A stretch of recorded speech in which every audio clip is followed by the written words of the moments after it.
السلام علیکم ناظرین، جنرل باجوہ کیا کہتے ہیں؟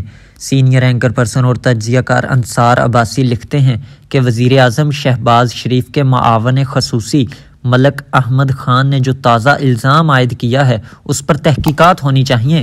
ملک صاحب نے کہا ہے کہ سابق army chief general Qamar Javed Bajwa نے اس وقت کے چیف جسٹس ثاقب نثار پر اثر انداز ہو کر بنی گالہ رہائش گاہ کے کیس کا فیصلہ عمران خان کے حق میں کروایا۔ یہ وہی کیس ہے جس میں عمران خان کو صادق اور امین قرار دیا گیا تھا۔ ملک صاحب کا کہنا ہے کہ ان کے پاس شواہد موجود ہیں کہ یہ سب کیسے ہوا اور کس کو کس کے ذریعے کیا پیغام دیا گیا۔ یہ بات انہوں نے چند روز قبل ایک ٹی وی ٹاک شو میں کی۔ اس پر میں نے سابق چیف جسٹس ثاقب نثار سے رابطہ کیا تو انہی نے ملک صاحب کے الزام کی سختی سے تردید کی اور قسم اٹھا کر کہا کہ یہ سب جھوٹ ہے، اس کا حقیقت سے کوئی تعلق نہیں۔ میں نے اس سلسلے میں جنرل باجوہ کے قریبی ذرائع سے بھی بات کی، جن کا کہنا ہے کہ جنرل باجوہ نے خود تو ثاقب نثار صاحب یا عدلیہ سے رابطہ نہیں کیا، لیکن انہوں نے عمران خان کو نااہلی سے بچانے کے لیے ایک ایجنسی کے سربراہ کے ذریعے خان صاحب کو NRO دیا۔ جب ملک احمد خان کہہ رہے ہیں کہ ان کے پاس ثبوت موجود ہیں تو پھر اس معاملے کی تحقیقات کا نہ ہونا افسوسناک ہوگا۔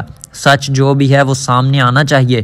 پاکستان کی تاریخ اسٹیبلشمنٹ اور عدلیہ کے ملاپ سے سیاسی انجینئرنگ کے واقعات سے بھری پڑی ہے۔ عدلیہ پر بڑے بڑے الزامات لگتے رہے لیکن کبھی کسی نے تحقیقات کرنے کا فیصلہ نہ کیا۔ ریٹائرمنٹ کے بعد کئی جج خود بتاتے رہے کہ کیسے ان پر دباؤ ڈال کر مرضی کے سیاسی فیصلے کروائے گئے، یہاں تک کہ ذوالفقار علی بھٹو کا عدالتی قتل کیا گیا۔ ماضی قریب میں اس وقت کے اسلام آباد ہائی کورٹ کے سینئر جج جسٹس شوکت صدیقی نے بحیثیت جج دنیا کے سامنے اعلان کیا کہ عدلیہ پر اسٹیبلشمنٹ کا دباؤ ہے۔ اسٹیبلشمنٹ اپنی مرضی کے بینچ بنواتی ہے، اپنی مرضی کے کیس مرضی کے بینچوں کے سامنے لگواتی ہے۔ جو کچھ جسٹس شوکت صدیقی نے کہا اس پر اس وقت کے چیف جسٹس کو سو موٹو لینا چاہیے تھا اور انکوائری کا حکم دینا چاہیے تھا، لیکن جو ہوا وہ اس کے بالکل برعکس تھا۔ جسٹس شوکت صدیقی کے خلاف ہی سپریم جوڈیشل کونسل میں تحقیقات شروع کر دی گئیں اور انہیں جج کے عہدے سے ہی فارغ کر دیا گیا۔ شوکت صدیقی صاحب اپنے حلفیہ بیان میں تفصیلات بھی بتائی تھیں کہ ان سے اسٹیبلشمنٹ کا کون سا افسر ملنے آیا، کس نے رابطہ کیا اور کیا مطالبہ کیا، لیکن یہ سب کچھ سننے پر کوئی تیار ہی نہ تھا۔ سپریم جوڈیشل کونسل نے شوکت صدیقی صاحب کو جج کے عہدے سے فارغ کیا تو انہوں نے کونسل کے فیصلے کے خلاف سپریم کورٹ میں اپیل دائر کر دی، لیکن کوئی 3-4 سال گزر چکے ہیں۔ صدیقی صاحب ابھی تک انصاف کے منتظر ہیں۔ دیکھنا یہ ہے کہ سپریم کورٹ کب ان کی اپیل کا فیصلہ کرتی ہے جو سپریم جوڈیشل کونسل کی طرف سے ان کو جج کے عہدے سے فارغ کرنے سے متعلق تھا۔ جہاں تک صدیقی صاحب کے اس الزام کا تعلق ہے کہ جج اور عدلیہ کو اسٹیبلشمنٹ کیسے کنٹرول کرتی ہے، اس پر تحقیقات کا ہونا اب ایک خواب یا خواہش ہی ہو سکتی ہے۔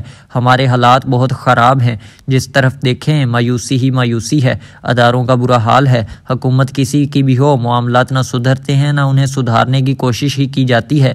میری نظر میں تمام خرابیوں کی جڑ ہمارے نظام عدل کی خرابی ہے۔ اگر ہماری عدلیہ ٹھیک ہوتی، اگر یہاں انصاف دیا جاتا تو بہت سی خرابیاں پیدا ہی نہ ہوتی۔ نہ اسٹیبلشمنٹ سیاست میں مداخلت کر رہی ہوتی، نہ ہمارے ادارے پولیس سول سروس کو موجود تباہ حالی کا سامنا کرنا پڑتا۔ آزاد عدلیہ حکومتوں کا بھی قبلہ درست رکھتی، میرٹ اور رول آف لاء کو بھی یقینی بناتی، لیکن افسوس کہ ہم آزاد عدلیہ کی نعمت سے محروم ہیں۔